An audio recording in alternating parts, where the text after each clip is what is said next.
नमस्कार भक्तों, आपका स्वागत है दोस्तों। इस विशेष वीडियो में हम आपको छठ पूजा के बारे में सारी महत्वपूर्ण जानकारी देने जा रहे हैं, जो न सिर्फ ज्ञानवर्धक है बल्कि आपके लिए बेहद खास भी है। इस बार 2024 में छठ पूजा का यह महापर्व और भी पवित्र और विशेष माना जा रहा है, इसलिए इस वीडियो को पूरा जरूर देखें। माताएं और बहनें ध्यान दें कि इस बार छठ का पर्व नवंबर के 6 या 7 तारीख को मनाया जाएगा। भक्तों, छठ पूजा को हिंदू धर्म में एक महापर्व के रूप में देखा जाता है, जो बड़े उत्साह और परंपराओं के साथ मनाया जाता है। खास बात यह है कि यह पर्व 4 दिनों तक चलता है। कई लोगों को यह भ्रम रहता है कि छठ की सही तारीख क्या है। हम आज आपको बताएंगे कि इस बार छठ पूजा किस तारीख से शुरू हो रही है। वीडियो में आगे बढ़ने से पहले आपसे निवेदन है कि अपनी राशि कमेंट बॉक्स में जरूर डाल दें, ताकि हम आपकी राशि से जुड़ा भाग्य भी बता सकें और चल रही परेशानियों को दूर करने के उपाय भी दे सकें। तो चलिए, अब हम आपको बारी बारी से छठ पूजा की संपूर्ण जानकारी इस वीडियो के माध्यम से देंगे। साथ ही हम आपको बताएंगे कि वह कौन सी एक गलती है जो यदि अनजाने में हो जाए तो आपका छठ व्रत खंडित हो सकता है, जिससे माता रानी भी आपसे क्रोधित हो जाती है। अगर आप चाहते हैं कि माता रानी प्रसन्न रहें तो तुरंत इस वीडियो को लाइक करें और कमेंट बॉक्स में लिखें, जय छठ माता। अब चलते हैं छठ पर्व की तारीखों पर। हिंदू धर्म में कार्तिक महीने के शुक्ल पक्ष की षष्ठी तिथि को छठ पूजा का पर्व बड़े धूमधाम से मनाया जाता है। इसे बिहार और उत्तर प्रदेश के अधिकांश हिस्सों में पूरे विधि विधान से मनाने की परंपरा है और यह 4 दिनों तक चलता है। इस पर्व का प्रसाद भी महाप्रसाद कहलाता है। इस महापर्व में सूर्य देवता की पूजा होती है और उनकी उपासना के लिए 4 दिन का यह विशेष व्रत रखा जाता है। 2024 में छठ पूजा 5 नवंबर से शुरू हो रही है। इस दिन नहाय खाए के साथ पर्व का प्रारंभ होता है। इस दिन लोग अपने घर और बर्तनों की विशेष रूप से साफ सफाई करते हैं। व्रत रखने वाले इस दिन से नियम का पालन शुरू कर देते हैं और अपने भोजन व बर्तनों को अलग रखते हैं। यह पर्व पूरे विधि विधान और पवित्रता के साथ मनाया जाता है। ऐसी मान्यता है कि व्रत करने वाले करीब 26 घंटे तक निराहार और निर्जला रहकर सूर्य देव की उपासना करते हैं। इसके अगले दिन 6 नवंबर 2024 को खरना मनाया जाएगा। इस दिन गुड़ की खीर बनाकर पूजा में अर्पित की जाती है और फिर इसे प्रसाद के रूप में वितरित किया जाता है। खरना के दिन से ही 36 घंटे के निर्जला व्रत का संकल्प लिया जाता है। इस खीर को चूल्हे पर आम की लकड़ी से बनाना विशेष माना गया है। इसके बाद 7 नवंबर को छठ का तीसरा दिन होता है, जब शाम के सूर्य को अर्घ्य दिया जाता है। सूर्यास्त का समय 5:29 से रहेगा। इस दिन सूर्य देवता को ठेकुआ, गन्ना, चावल, मिठाई और विभिन्न प्रकार के फलों से अर्घ्य अर्पित किया जाता है। इस विधि में श्रद्धालु अपने पूरे परिवार और समाज के लोगों के साथ जलाशयों के किनारे इकट्ठा होते हैं और सूर्य देव की पूजा करते हैं।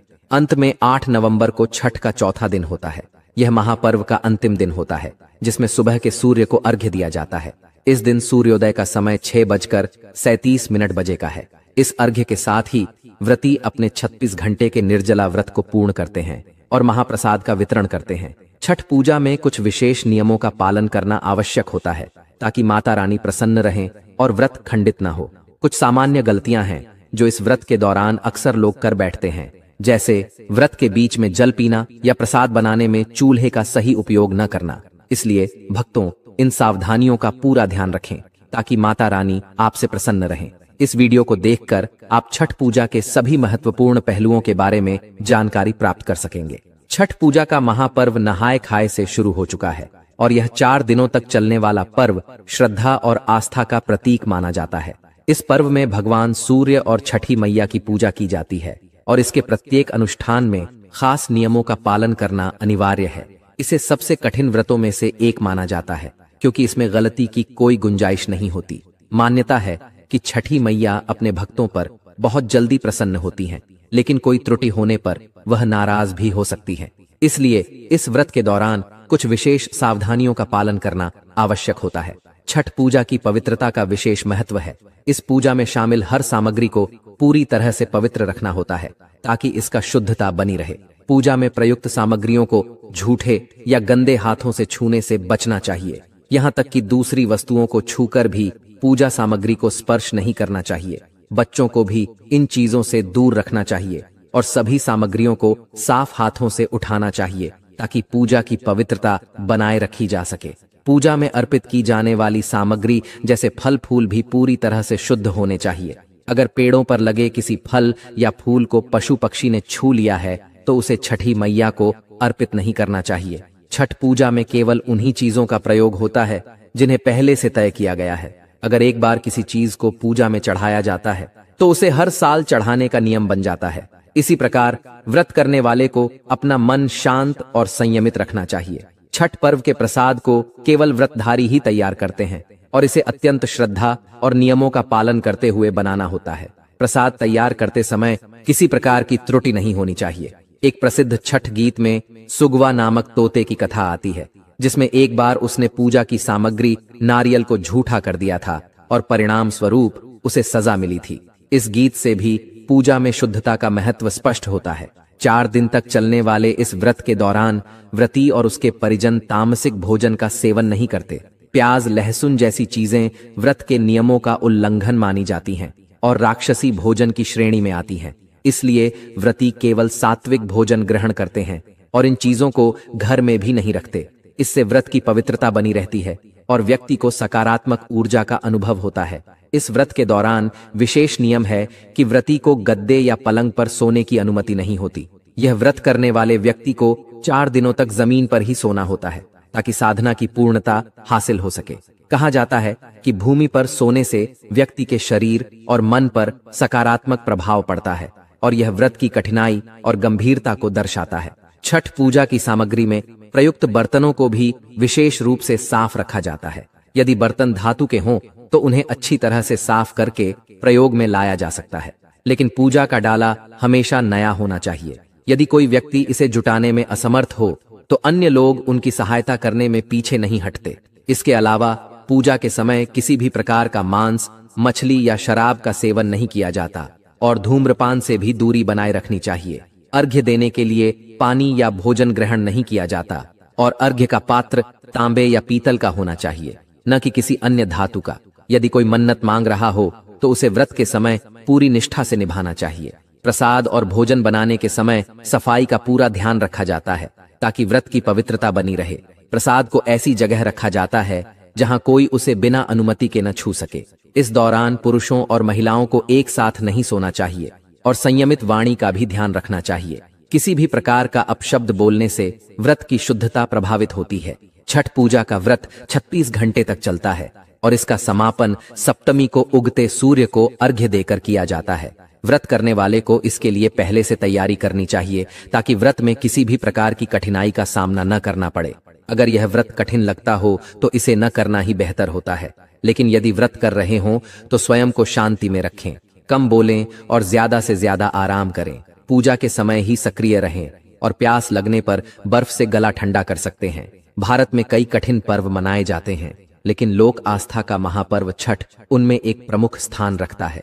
इसकी परंपरा रामायण और महाभारत काल से चली आ रही है और आज भी इस पर्व को बहुत श्रद्धा और नियमों के साथ मनाया जाता है।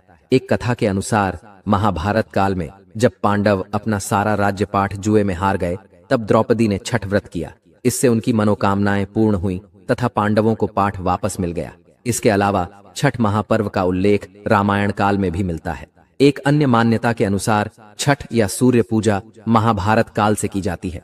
कहते हैं कि छठ पूजा की शुरुआत सूर्य पुत्र कर्ण ने की थी। कर्ण भगवान सूर्य के परम भक्त थे। मान्यताओं के अनुसार वे प्रतिदिन घंटों कमर तक पानी में खड़े रहकर सूर्य को अर्घ्य देते थे। सूर्य की कृपा से ही वे महान योद्धा बने थे। किंवदंती के अनुसार ऐतिहासिक नगरी मुंगेर के सीता चरण में कभी मां सीता ने 6 दिनों तक रहकर छठ पूजा की थी। पौराणिक कथाओं के अनुसार 14 वर्ष वनवास के बाद जब भगवान राम अयोध्या लौटे थे तो रावण के वध के बाद भगवान राम ने अपने ऊपर लगे पाप के दोष से मुक्त होने का निश्चय किया। इस संकल्प के तहत उन्होंने आचार्यों और ऋषियों की सलाह से एक विशेष राजसूय यज्ञ करने का विचार किया। इस यज्ञ में मुग्धर ऋषि को आमंत्रित किया गया, लेकिन मुग्धर ऋषि ने भगवान राम और सीता को अपने आश्रम में बुलाकर यज्ञ संपन्न करने का निर्देश दिया। उनकी आज्ञा मानते हुए भगवान राम और सीता उनके आश्रम पहुंचे, जहां मुग्धर ऋषि ने यज्ञ की पूजा विधि के बारे में विस्तार से बताया। ऋषि ने मां सीता को गंगा जल से पवित्र किया और कार्तिक मास के शुक्ल पक्ष की षष्ठी तिथि पर सूर्य देव की उपासना का आदेश दिया। माता सीता ने यहीं छठ पूजा का अनुष्ठान प्रारंभ किया और 6 दिनों तक सूर्यदेव की उपासना की। इस प्रकार छठ पर्व की शुरुआत हुई, जो आज भी आस्था और सूर्य उपासना का प्रतीक है। 4 दिवसीय इस पर्व की शुरुआत नहाय खाए के साथ होती है। यह पर्व पूरी तरह से पवित्रता और श्रद्धा का प्रतीक है, जिसमें न केवल महिलाएं बल्कि पुरुष भी व्रत रखते हैं। व्रतियों को लगभग 3 दिन का कठिन व्रत करना होता है, जिसमें से 2 दिन निर्जला उपवास रखा जाता है। पहले इस पर्व को मुख्यतः बिहार, झारखंड और उत्तर भारत के कुछ हिस्सों में मनाया जाता था, लेकिन धीरे धीरे यह पूरे देश में लोकप्रिय हो गया और इसके महत्व को व्यापक मान्यता मिल चुकी है।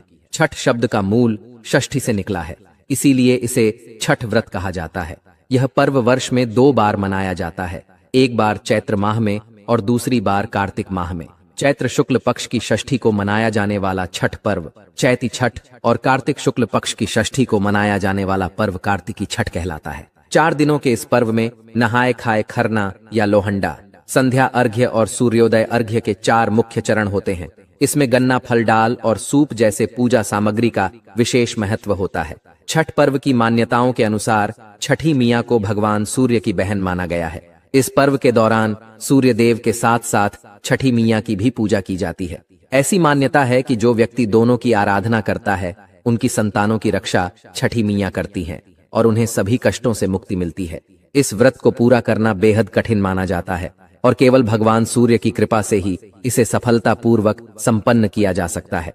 इस पर्व को सूर्योपासना का पर्व भी माना जाता है और इसे सूर्य षष्ठी व्रत के नाम से भी जाना जाता है। सूर्य की उपासना से व्रती को सुख, सौभाग्य और समृद्धि प्राप्त होती है और उसकी मनोकामनाएं पूरी होती हैं। प्राचीन ग्रंथों में भी इस पर्व के महत्व का उल्लेख मिलता है। इस दिन पुण्य नदियों, तालाबों या पोखरों के किनारे खड़े होकर सूर्य को अर्घ्य दिया जाता है।